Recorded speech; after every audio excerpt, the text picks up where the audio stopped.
Bismillahirrahmanirrahim. The order to eat the lawful things and the prohibition of following the footsteps of Shaitan. After Allah stated that there is no deity worthy of worship except Him and that He alone created the creation, He stated that, O mankind, eat of that which is lawful and good on the earth and follow not the footsteps of Shaitan. Allah stated that He is the sustainer for all His creation, and He mentioned a favor that He granted them. He has allowed them to eat any of the pure lawful things on the earth that do not cause harm to the body or to the mind.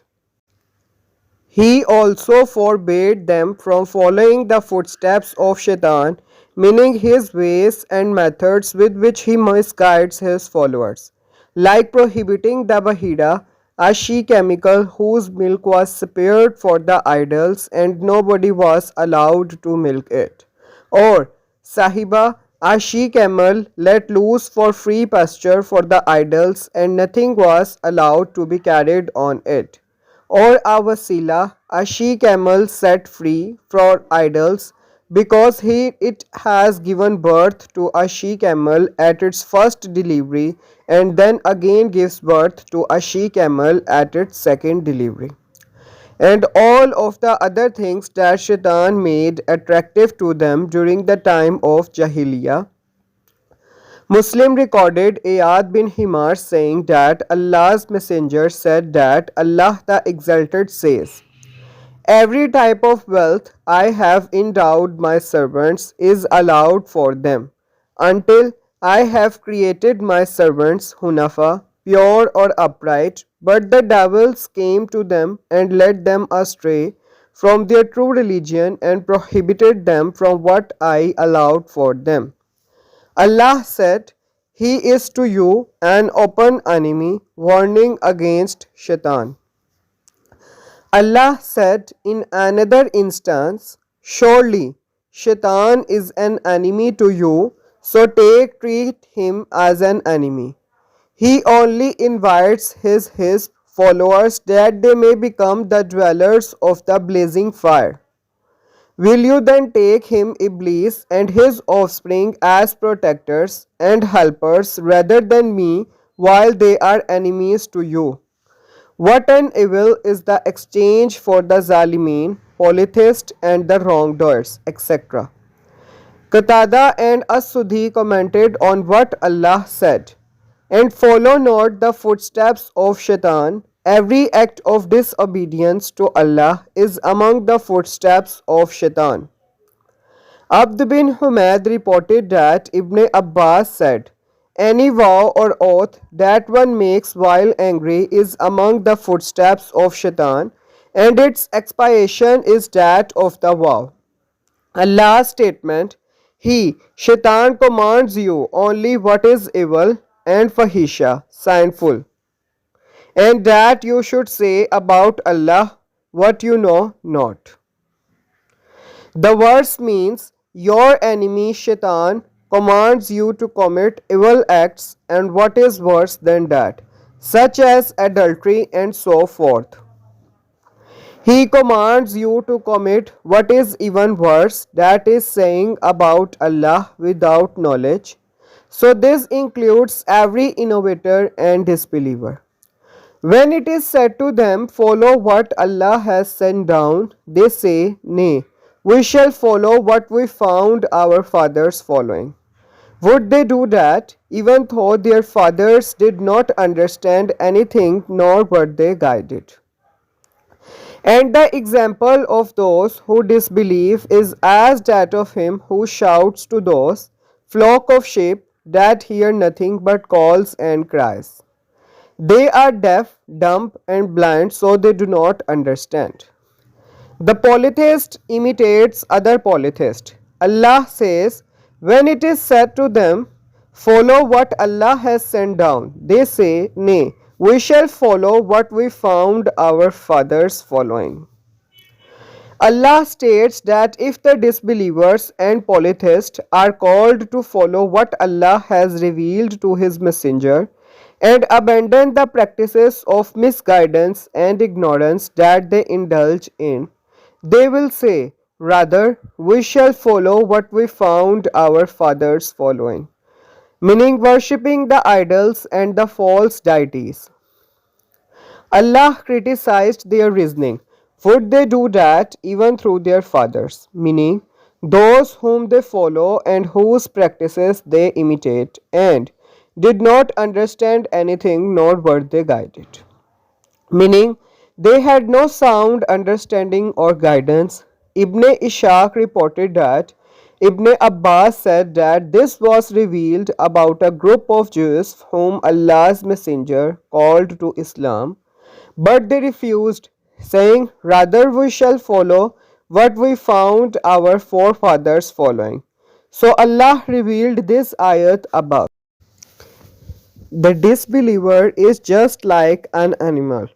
Allah says, and the example of those who disbelieve is as that of him who shouts to those flock of sheep that hear nothing but calls and cries. Allah made a parable of the disbelievers, just as He said in another ayat, for those who believe not in the hereafter is an evil description. Similarly, Allah said here, and the example of those who disbelieve, meaning in their injustice, misguidance, and ignorance, they are just like wandering animals, not understanding what they are told. If the shepherd heralds them or calls them to what benefits them, they would not understand what is actually being said to them, for they only hear unintelligible sounds. This is what is reported from Ibn Abbas, Abu al-Alayya, Mujahid Ikrimah, Ata al-Hassan Qatada, Ata al-Khurasani, and al-Rabi bin Anas. They are deaf, dumb, and blind, means they are deaf as they do not hear the truth, mute as they do not utter it, and blind as they do not see or recognize its path and way. So they do not understand means they do not comprehend or understand anything. O you who believe in the oneness of Allah, Islamic monotheism, eat of the lawful things that we have provided you with, and be grateful to Allah if it is indeed He whom you worship. He has forbidden you only the mahta, dead animals and blood, and the flesh of swine, and that which is slaughtered as a sacrifice for other than Allah. But if one is forced by necessity without willful disobedience, nor transgressing due limits, when there is no sign on him, truly Allah is oft forgiving, most merciful. The command to eat pure things and the explanation of the prohibited things. Allah commands, O you who believe in the oneness of Allah, Islamic monotheism, eat of the lawful things that we have provided you with, and be grateful to Allah if it is needed He whom you worship. Allah commands His believing servants to eat from the pure things that He has created for them and to thank Him for it if they are truly His servants. Eating from pure sources is a cause for the acceptance of supplications and acts of worship, just as eating from impure sources prevents the acceptance of supplications and acts of worship, as mentioned in a hadith recorded by Imam Ahmad, that Abu Huraira said that Allah's Messenger said, O people, Allah is tayyib, pure and good, and only accepts that which is tayyib. Allah has indeed commanded the believers with what He has commanded the messengers. For He said, O you messengers, eat of the tayyibat and do righteous deeds. Verily I am well acquainted with what you do, and, O you who believe, eat of the lawful things that we have provided you with. He then mentioned a man who is engaged in a long journey, whose hair is untidy and who is covered in dust. He raises his hands to the sky and says, O Lord, yet his food is from the unlawful, his drink is from the unlawful, his clothes are from the unlawful, and he was nourished by the unlawful. So, how can his supplication be accepted? It was also recorded by Muslim and At-Tirmidhi. After Allah mentioned how He has blessed His creatures by providing them with provisions, and after commanding them to eat from the pure things that He has provided them, He then stated that He has not prohibited anything for them except dead animals. He has forbidden you only the meta, dead animals and blood, and the flesh of swine, and that which is slaughtered as a sacrifice for other than Allah. Dead animals are those that die before being slaughtered. Whether they die by strangling, a violent blow, a headlong fall, the goring of horns, or by being partly eaten by a wild animal. Dead animals of the sea are excluded from this ruling, as is explained later, Allah willing, as Allah said, lawful to you is the pursuit of water game and its use for food. And because of the hadith about the whale recorded in the Sahih, the Masnad al Muwatta and the Sunan recorded the Prophet saying about the sea, its water is pure and its dead are permissible. Ash-Shafi, Ahmad, Ibn Majah and Ad-Daraqutni reported that Ibn Umar said that the Prophet said, we have been allowed two dead things and two bloody things, fish and locust, and liver and spleen. We will mention this subject again in Surah Al-Ma'idah if Allah wills. Issue: according to Ash-Shafi and other scholars, milk and eggs that are inside dead unslaughtered animals are not pure because they are a part of the dead animal. In one narration from him, Malik said that they are pure themselves but become impure because of their location. Similarly, there is a difference of opinion over the cheeses made with the milk of dead animals. The popular view of the scholars is that it is impure, although they mentioned the fact that the companions ate from the cheeses made by Magians, fire worshippers.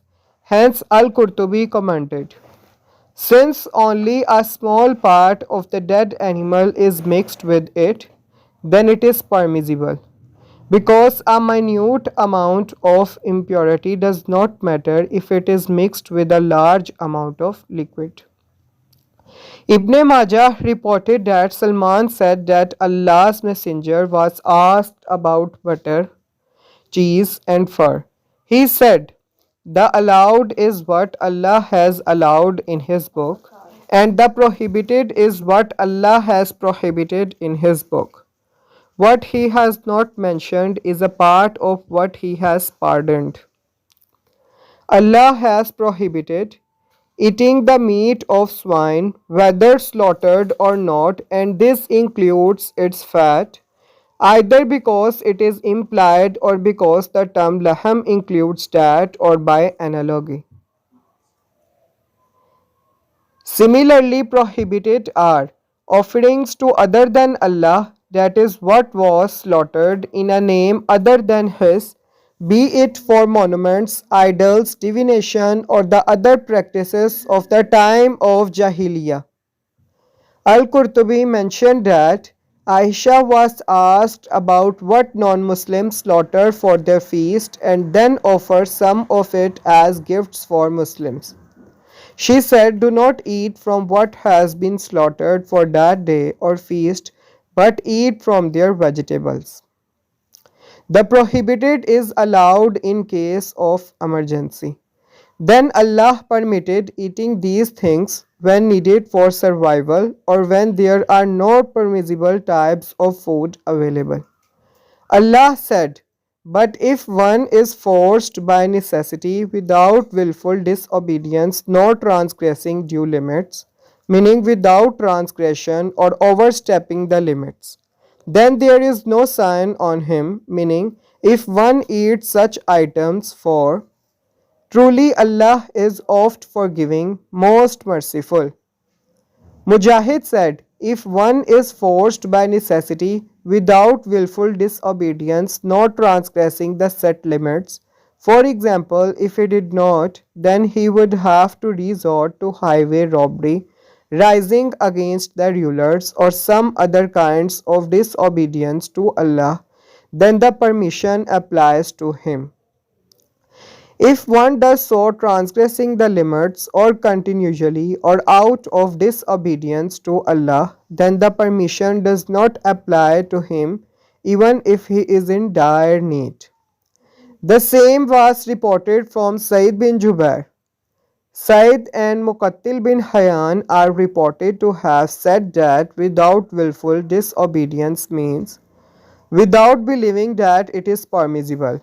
It was reported that Ibn Abbas commented on the ayat without willful disobedience, not transgressing, saying, without willful disobedience means eating the dead animal and not continuing to do so. Qatada said, without willful disobedience, without transgressing by eating from the dead animals, that is when the lawful is available. Issue: when one in dire straits finds both dead animals and foods belong to the other people which he could get without risking the loss of his hands or causing harm, then it is not allowed for him to eat the dead animals.